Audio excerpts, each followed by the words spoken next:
अस्सलाम वालेकुम एवरीवन, कैसे हैं आप सब। पता है, अल्लाह कभी किसी को बेवजह नहीं तोड़ता। अगर अल्लाह ने तुम्हें दुनिया के हाथों तोड़ा है तो असल में वह तुम्हें अपने करीब लाना चाहता है और तुम्हें ये एहसास दिलाना चाहता है कि तुम्हारा मेरे सिवा कोई मददगार नहीं। ये सब वक्ती रिश्ते हैं, आखिर में सब तुम्हें छोड़ जाएंगे। अल्लाह तो इंसान के साथ हमेशा रहता है और हमेशा रहेगा। तो असल में तुम्हारा टूटना अल्लाह से मिलने का एक बहाना था। जो गम तुम्हें अल्लाह से मिलवा दे वह गम नहीं, नेमत है। जानते हो, बाज़ दफ़ा जब अल्लाह से कुछ मांगते हैं और अल्लाह थोड़ी सी देर करता है तो हम इंसान मायूस हो जाते हैं कि अल्लाह हमसे नाराज़ है या फिर हमारी नहीं सुन रहा। लेकिन ऐसा बिल्कुल नहीं होता है। अल्लाह सबकी सुनता है और हर इंसान की हर पुकार सुनता है। तो अगर अल्लाह तुम्हारी किसी चीज़ में देरी कर रहा है तो मायूस मत हो। ये अल्लाह की ना नहीं है, वह तुम्हें नवाजना चाहता है।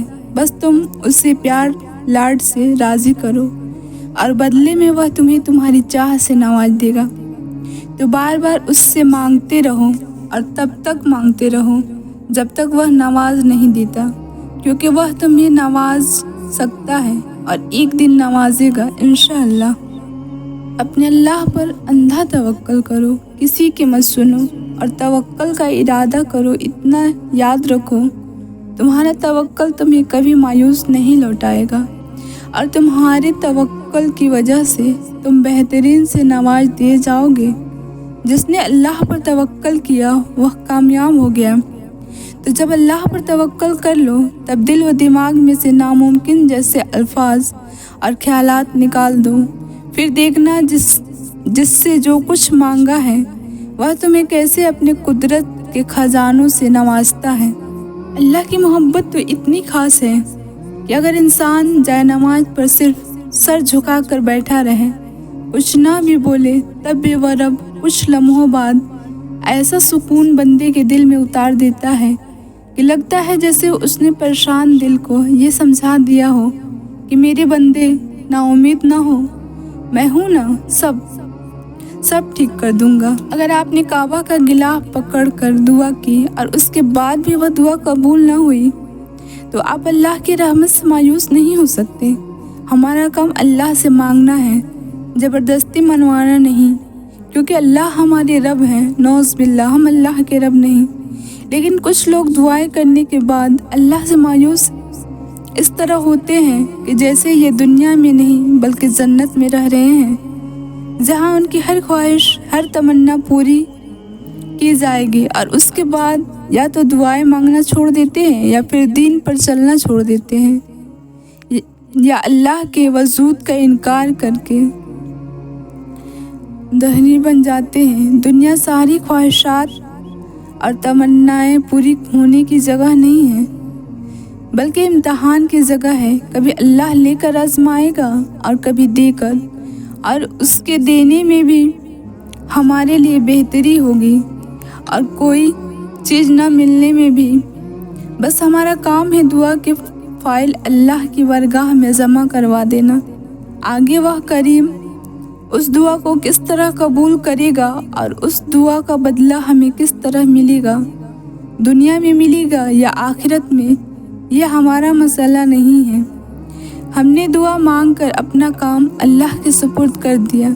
पिछले ज़माने में एक अल्लाह वाले ने कई हज किए, लेकिन हर दफ़ा लब्बैक कहने पर गैब से आवाज़ आती कि तुम्हारा हज कबूल नहीं हुआ। किसी ने उनसे कहा, जब अल्लाह आपका हज कबूल ही नहीं करता तो हर साल क्यों हज करते हैं? जवाब दिया कि गुलाम का काम है हाज़िरी लगाना, कबूल करना या ना करना मालिक का काम है। बस फिर अगली दफ़ा जब हज पर गए तो गैब से आवाज़ आई, तुम्हारा ये हज भी कबूल और पिछले सारे हज कबूल। तो बस अल्लाह की रहमत से मायूस हुए बगैर दुआएं सारी ज़िंदगी मांगते रहें।